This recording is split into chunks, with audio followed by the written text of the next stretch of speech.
जय हिंद छात्रों, नमस्कार। इस वीडियो के माध्यम से जानोगे फ्यूचर इंडेफिनिट टेंस की अति महत्वपूर्ण ट्रांसलेशन को। फ्यूचर इंडेफिनिट टेंस होता क्या है, चलिए जानते हैं।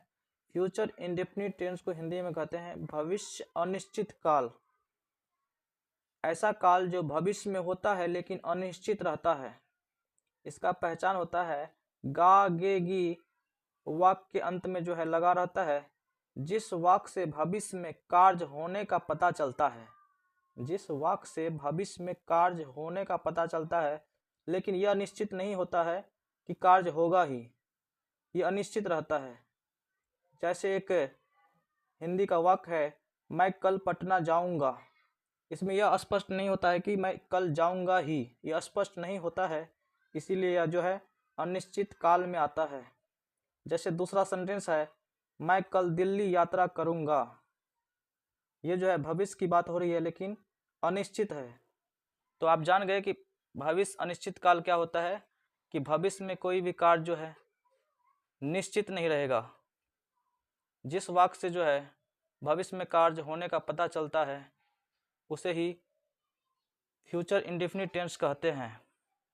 इसका पहचान समझ गए, वाक्य के अंत में गा गे गी लगा रहेगा और जिस वाक्य से भविष्य में काम जो है होने का पता चलता है।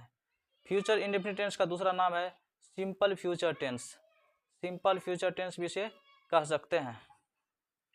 सबसे पहले अफर्मेटिव सेंटेंस की चर्चा करते हैं। अफर्मेटिव सेंटेंस का स्ट्रक्चर होता है subject plus will plus V1 plus object. इसी तरह निगेटिव सेंटेंस का subject plus will plus note plus V1 plus object.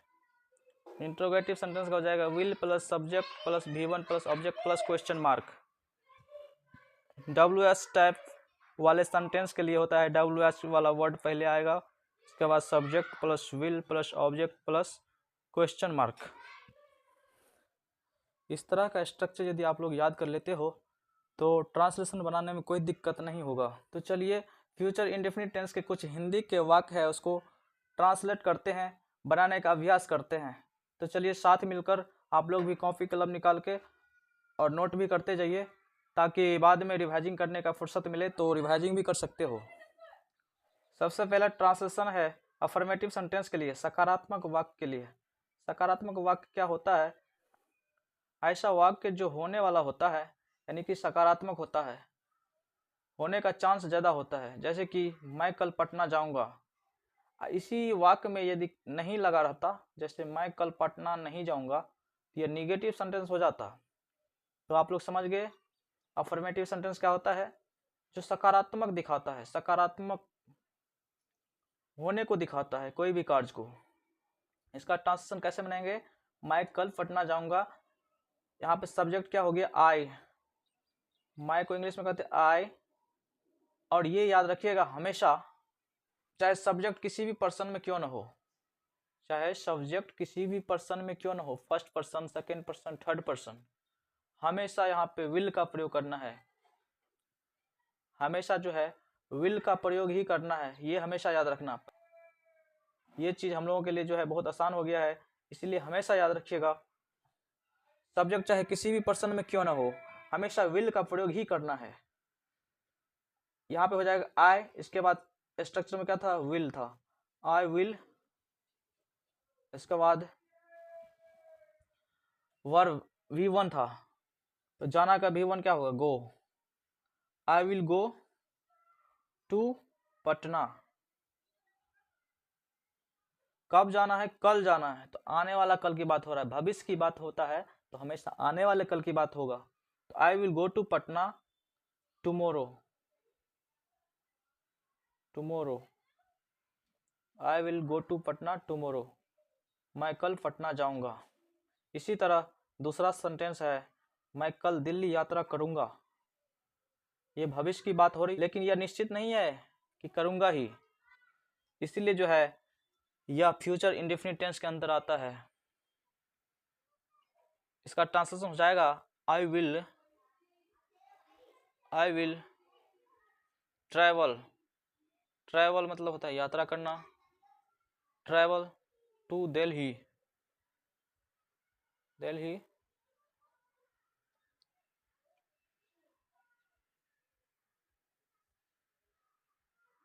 Tomorrow, I will travel to Delhi tomorrow. यहाँ भी कल की बात हो रही है, आने वाली कल की ही बात हो रही है, इसलिए यहाँ पे टुमारो का यूज किया गया है। नेक्स्ट सेंटेंस है, हम लोग साथ में रात का खाना खाएंगे। हम लोग जो है साथ में रात का खाना खाएंगे, इसको इंग्लिश में कैसे ट्रांसलेट करते हैं, तो चलिए समझने का प्रयास करते हैं। हम लोग का इंग्लिश होता है वी, सब्जेक्ट यहाँ पे वी हो गया। इसके बाद स्ट्रक्चर के हिसाब से विल का प्रयोग ही होगा। वी विल ईट डिनर, रात का भोजन को इंग्लिश में डिनर कहते हैं। डिनर टुगेदर, टुगेदर यहाँ पे क्या हो गया, साथ साथ। टुगेदर मतलब क्या होता है, साथ साथ। लेकिन आजकल साथ कोई खाना खाते ही नहीं जल्दी। ये पहले के जमाने में लोग साथ साथ खाते। हम लोग साथ में रात का खाना खाएंगे, we will eat dinner together. वे अगले हफ्ते अपने दादा दादी के पास जाएंगे। अपने दादा दादी के पास जाएंगे, भैया दादा दादी के पास जाते हैं तो मिलने के लिए ही जाते हैं, तो यहाँ पे इसका सेंस हो जाएगा, जाना का सेंस हो जाएगा विजिट, न कि गो होगा। तो यहाँ पे क्या हो जाएगा, वे को इंग्लिश में कहते हैं दे। स्ट्रक्चर के हिसाब से हमेशा विल का प्रयोग ही होगा। दे विल विजिट, विजिट मतलब मिलना, दादा दादी से मिलने के लिए जाएंगे, इसलिए यहाँ पे विजिट का प्रयोग किया है। विजिट देयर, देयर, देयर मतलब होता है अपने। Grand, GRAND, grand parents, grand parents. Next week, अगले हफ्ते की बात हो रही है। नेक्स्ट, नेक्स्ट वीक, अच्छी बात है, दादा दादी से मिलने जाएंगे। तो आजकल दादा दादी से मिलने तो बहुत कम लोग जाते हैं। यहाँ पे सोच बढ़िया है कि दादा दादी से मिलने के लिए जाएंगे। They will visit their grand parents next week. दुकान कल सुबह जल्द खुल जाएगी। हो सकता है रात में दुकान बंद हो गया होगा, इसलिए बता रहे हैं कि दुकान कल सुबह जल्द खुल जाएगी। तो यहाँ पे क्या हो जाएगा, कोई खास दुकान की बात हो रही है। यहाँ पे the shop will, the shop will open, open early, early मतलब जल्दी, कल की बात हो रही है ना, इसलिए यहाँ पे टुमारो का प्रयोग किया जाएगा। आई होप कि अफर्मेटिव सेंटेंस का ट्रांसलेशन आप लोग समझ गए होंगे। तो चलिए नेक्स्ट निगेटिव सेंटेंस के बारे में हम चर्चा करते हैं। निगेटिव सेंटेंस होता क्या है, जब हिंदी वाक्य के बीच में कहीं भी यदि नहीं लगा रहता है तो इस तरह का वाक्य जो है निगेटिव सेंटेंस कहलाता है। निगेटिव मतलब होता है नकारात्मक वाक्य। नकारात्मक वाक्य माने जो कार्य नहीं होने को दर्शाता है। जैसे मैं पार्टी में नहीं जाऊंगा, नहीं जाएगा, उनकी इच्छा है नहीं जाएगा। तो चलिए ट्रांसलेशन कैसे बनाएंगे। स्ट्रक्चर वही है, subject plus will plus note plus V1 plus object हो जाएगा। पहले सब्जेक्ट हो जाएगा, फिर प्लस हो जाएगा, फिर विल प्लस नोट, इसके बाद V1 प्लस ऑब्जेक्ट, विल के बाद नोट लगा देंगे और कुछ नहीं चेंज करना है। तो यहाँ पे ट्रांसलेशन ऐसे बन जाएगा, I will not go to the party. यहाँ पे कोई खास पार्टी की बात हो रही है, इसलिए यहाँ पे द का प्रयोग किया गया है। मैं पार्टी में नहीं जाऊंगा, I will not go to the party. यहाँ पे मैं पार्टी में नहीं जाऊंगा लिखा है हिंदी में, इसको इंग्लिश में ऐसे बोल देंगे, I will not go to the party. अगला वाक्य है, वे लोग प्रतियोगिता में भाग नहीं लेंगे। वे लोग प्रतियोगिता में भाग नहीं लेंगे। वे लोग को इंग्लिश में क्या कहते हैं, they will not participate, participate मतलब भाग लेना, in the in the competition,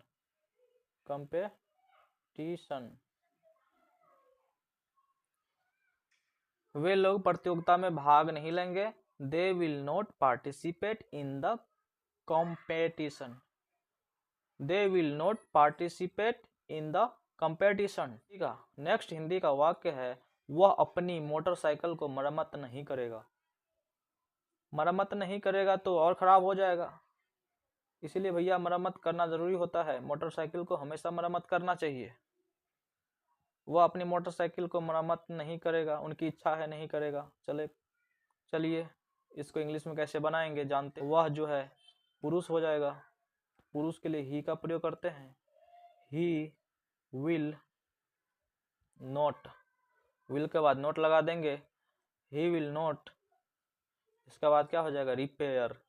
मरम्मत करना को इंग्लिश में क्या कहते हैं, रिपेयर। हीज बाइक, अपना, हीज माने अपना, बाइक मतलब मोटरसाइकिल। ऐसे ही नेगेटिव सेंटेंस बनाएंगे। मैं आशा करता हूं कि आप लोग अच्छी तरह से समझ पा रहे होंगे। यहाँ पे चौथा नंबर पे एक वाक्य है, वह सम्मेलन में नहीं बोलेगी।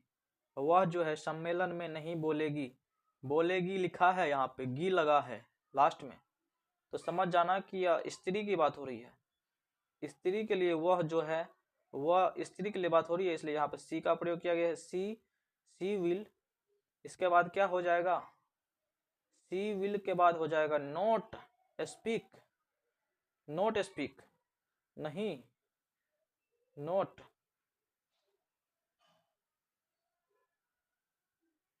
नोट स्पीक, स्पीक मतलब क्या होता है, बोलना। Not speak at the conference, conference मतलब होता है सम्मेलन, कॉन्फ्रेंस मतलब होता है सम्मेलन। She will not speak at the conference. Next Hindi का वाक्य है, मैं कल बाजार नहीं जाऊंगा। हमारी इच्छा है, मैं कल बाजार नहीं जाऊंगा क्योंकि कल का कार्य आज ही कर लिया हूं, इसलिए जो है यहाँ पे जो है मैं कल बाजार नहीं जाऊंगा, इसको इंग्लिश में कैसे ट्रांसलेट करते हैं। सबसे पहले हो जाएगा आई, इसके बाद हो जाएगा विल, इसके बाद हो जाएगा नॉट, उसके बाद हो जाएगा गो टू मार्केट, मार्केट। कब नहीं जाऊंगा तो tomorrow, tomorrow. I will not go to market tomorrow, मैं कल बाजार नहीं जाऊंगा। I will not go to market tomorrow. Next है, वह अपने दोस्त के घर नहीं जाएगा। वह अपने दोस्त के घर नहीं जाएगा क्योंकि कुछ बात हो गया होगा, इसलिए नहीं जाएगा। तो यहाँ पे सब्जेक्ट क्या है, ही will not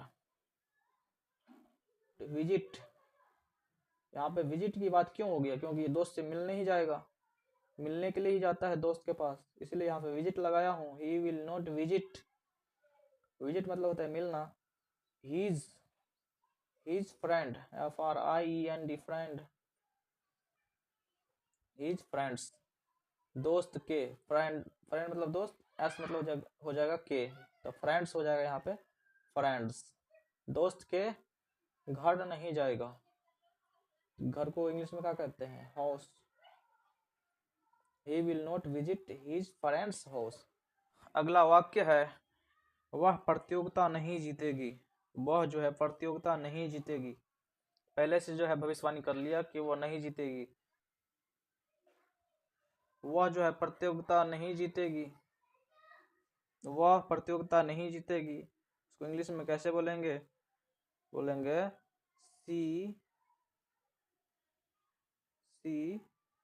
will not win, win मतलब जीतना, द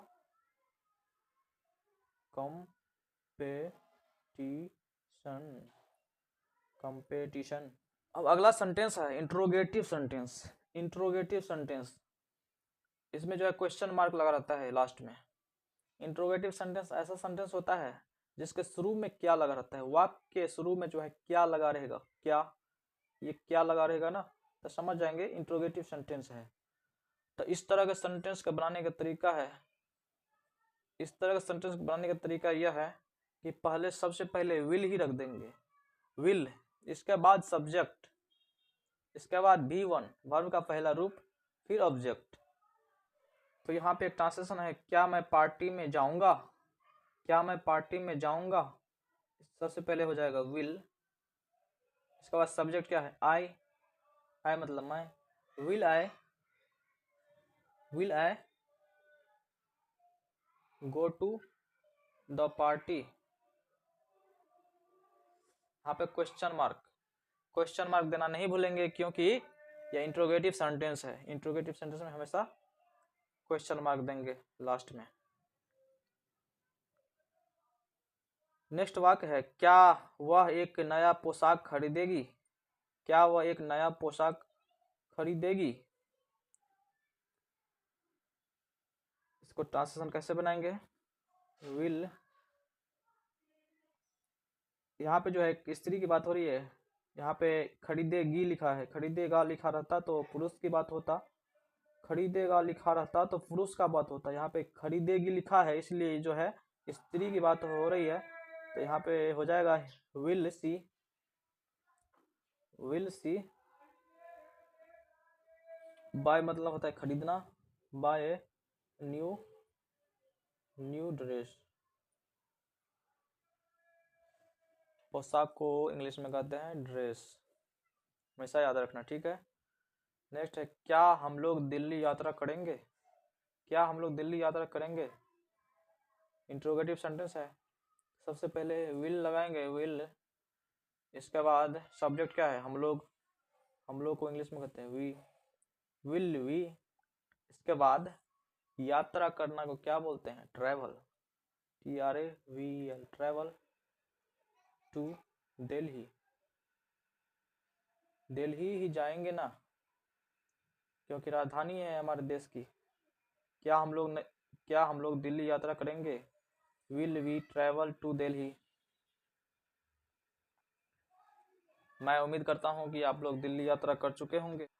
अब इस टाइप का सेंटेंस आता है WS type sentence. WS type sentence कैसा होता है, जब बीच में क्यों, कहाँ, कैसे, सेंटेंस के बीच में, हिंदी वाक्य के बीच में जो है क्यों, कैसे, कहाँ, कब, ये लगा रहता है, तो इस प्रकार का जो वाक्य है जो WS टाइप सेंटेंस कहलाता है, WS टाइप सेंटेंस कहलाता है। जैसे तुम क्यों बाजार जाओगे, मैं कब खाना खाऊंगा, सोहन कैसे बाजार जाएगा, इस प्रकार का जो ट्रांसलेशन होता है वो HW टाइप सेंटेंस कहलाता है, HW sentence type. HW sentence क्यों होता है, क्योंकि इन सब का जो मीनिंग होता है क्यों, कब, कैसे, इनका मीनिंग हमेशा HW से ही शुरू हो जाता है, HW से ही शुरू होता है, इसीलिए इस प्रकार के सेंटेंस को HW टाइप सेंटेंस ही बोलते हैं।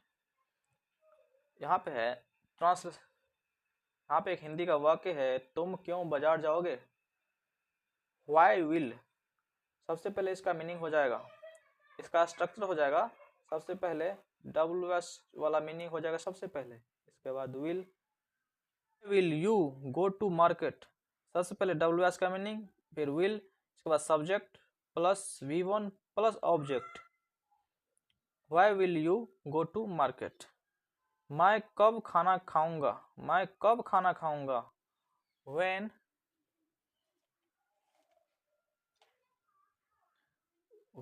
इसके बाद हो जाएगा will, when will I eat food, food मतलब होता है खाना, फूड। अगला वाक्य है, सोहन कैसे बाजार जाएगा, सोहन कैसे बाजार जाएगा, इसके पास जो है ना साइकिल है ना मोटरसाइकिल है, सोहन जो है कैसे बाजार जाएगा। तो इस तरह के वाक्य को इंग्लिश में कैसे बोलेंगे, हाउ मतलब होता है कैसे, सबसे पहले हाउ लिख देंगे यहाँ पे, हाउ विल, इसके बाद Sohan, how will Sohan go to market, question mark यहाँ भी क्वेश्चन मार्क देना नहीं भूलेंगे। सोहन कैसे बाजार जाएगा, तो how will Sohan go to market, how will Sohan go to market. तो मैं आशा करता हूँ कि फ्यूचर इंडेफिनिट टेंस का ट्रांसलेशन आप अच्छी तरह से समझ गए होंगे। तो मिलते हैं नए वीडियो में नए टॉपिक के साथ, तब तक के लिए जय हिंद, जय भारत, वंदे मातरम।